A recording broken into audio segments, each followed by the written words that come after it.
Mommy, my Krabby Patty tastes funny. Well, no wonder. It's all old and dried out, like that man right there. I'm old, or, well, we're old now, my viewers, because most of my viewers watching probably grew up in the same era that I did and listened to the same music that I did. And it wasn't until I realized how old I was getting when I looked at my top 10 favorite albums of all time list and saw that most of them are approaching 10 plus years. Some of these albums feel like they came out yesterday, and yet here I am, almost 24 years old, going, man, it really came out that long ago? Like, I feel like they just released it like 2 or 3 years ago. I just remember when these albums were brand new, they were fresh, and they were like the next big thing. And today, I thought I'd go through my top 10 albums of all time list and just kind of see how old they have gotten and where I was around the time that they came out. So that's what I taste like. So starting off at number 10, we have Every Open Eye by Churches. This is actually the youngest album we have on this list. This came out 7 years ago, but it really doesn't feel like that long ago. I mean, they've released 2 albums since then, and God, the next album will be album number 5. This was only their second album. It was coming after a pretty successful 2013 album, The Bones of What You Believe, which is definitely their second best of their discography so far. But with Every Open Eye, I think it was just the fact that it was the first set of songs of theirs that I had heard, and this was the first album of theirs that I had listened to in its entirety to kind of prepare myself for the new record and to kind of see where they were as a band overall, and it really started to make me appreciate synth pop a little bit more than I maybe did beforehand. Next is Kendrick Lamar, Good Kid, Mad City. He just released his 5th studio album, Mr. Moral and the Big Steppers, this past Friday, but Good Kid, Mad City is 10 years old. I would have been a freshman in high school when this came out, because I don't really remember much about his debut record or how big or not it was, but I remember when Good Kid, Mad City come out, people were blasting stuff like Drank, The Backseat Freestyle, Bitch Don't Kill My Vibe, Mad City. I mean, it was just like, he was all over the place. He was becoming that big star that we now know him as, and it was his first album where people can say it was like a certified bona fide masterpiece, and it really made me start to, you know, go back and listen to some more modern rap at the time, as around that time I just really wasn't all that into it, but Kendrick showed that you can still make decent rap and be mainstream at the exact same time. Like, he just was able to fuse it all together and do a good job, and a lot of his stuff just felt genuine to me. But the fact that Good Kid, Mad City is a decade old, it's like, are you sure about that?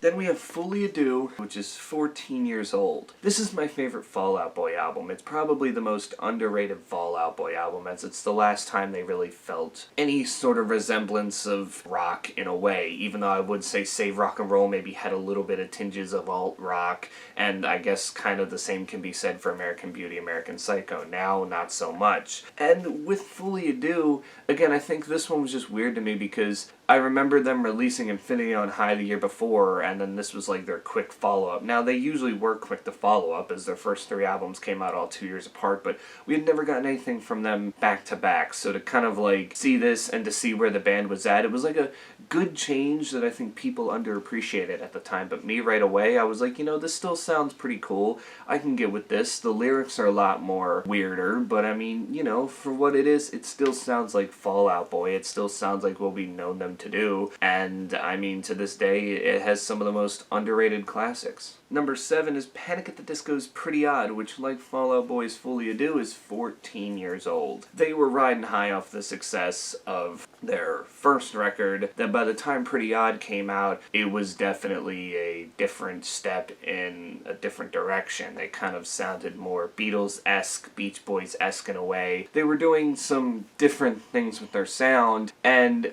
I don't know, it's not that I thought the change was needed, I just felt like it was more genuine. You know, it was definitely less silly than the first record, which, you know, the first record's great in itself, but with Pretty Odd, it started to feel real genuine and real down to earth, and I don't know, I think the whole album all the way through, its 15 tracks, is just excellent. I don't really think there's a bad song on the record. It just really goes to show you what they were able to do as a band back in the day, but I it doesn't feel like 14 years ago that this thing came to life. Then we have Eminem with the Eminem Show, which turns 20 years old this year. It's all old and dried out.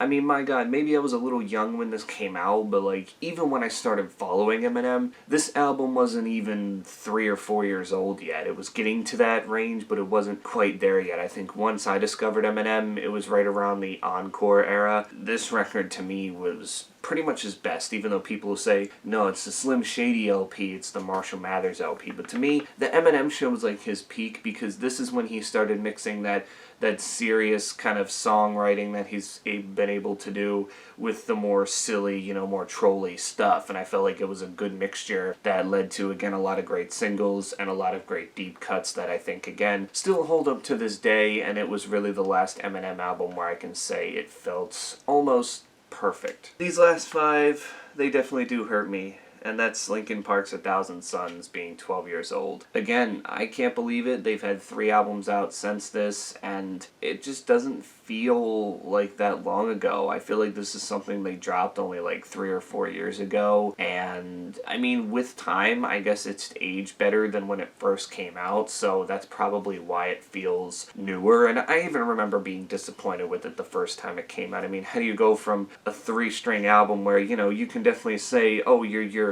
metal in some places and you're rock now and all this kind of stuff, to go with this more techno-leaning album? But to me, it works, and it has some songs that are just genuinely hard to listen to because of the emotion that comes with it. Like, I mean, I think Mike Shinoda, even though he raps on occasion on this album, showing more of his singing talent was definitely a feat on here, and Chester Bennington just doing his thing, his softer vocals really prevailing. It felt so good in their first attempt at like this concept album on war and the consequences of it. It was definitely way different from anything we had heard from them. Probably their most underrated, but also a cult classic in a way. And 12 years, it just doesn't feel like that long. This album has aged well, that it definitely feels newer. Then we have Sempiternal by Bring Me the Horizon.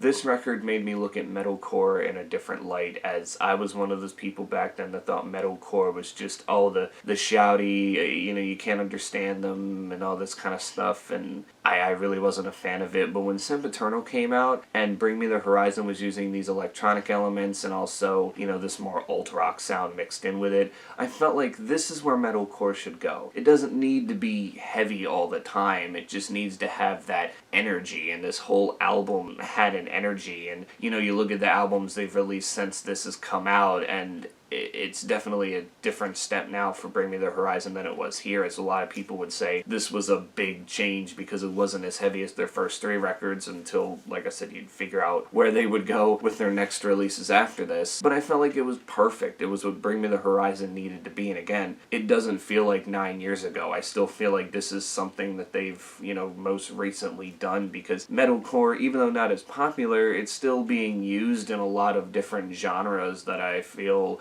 take from this influence of Bring Me the Horizon, Sempiternal, and they make it their own in some way. So it has a lot of influence, and 9 years old is just a little bit ridiculous. This one's the oldest on my list. That's the Blue Album by Weezer, which is 28 years old. Don't even get me started. I mean, obviously, I wasn't born when this record came out, but having found Weezer early, around 11 or so, because the first song of theirs I ever heard was Beverly Hills, and that came out in 2005, so I would have been around 10, 11 years old. Going back and hearing this record, I was just intrigued from first listen. It's like I fell in love, and to this day it's still my favorite Weezer record, and I don't think Weezer will ever make anything better than this. I mean, it's just got classic after classic after classic, and the deep cuts are great. It just hits so well, and the fact that it's like 30 years old, I think the fact that I found it late and, thought it was newer at the time, it just doesn't feel like that. Like, it's not that it's aged well,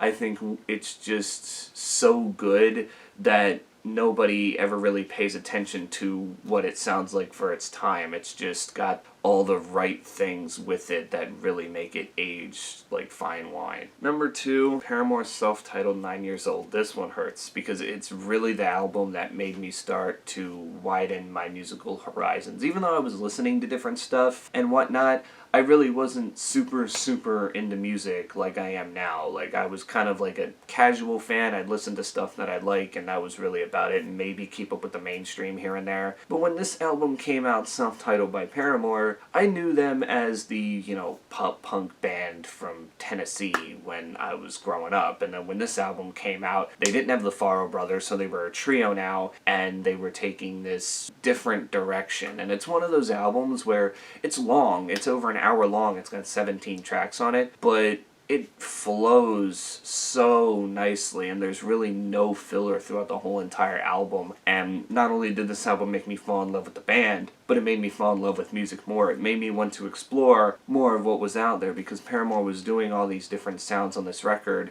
And I think, too, it was a happy record.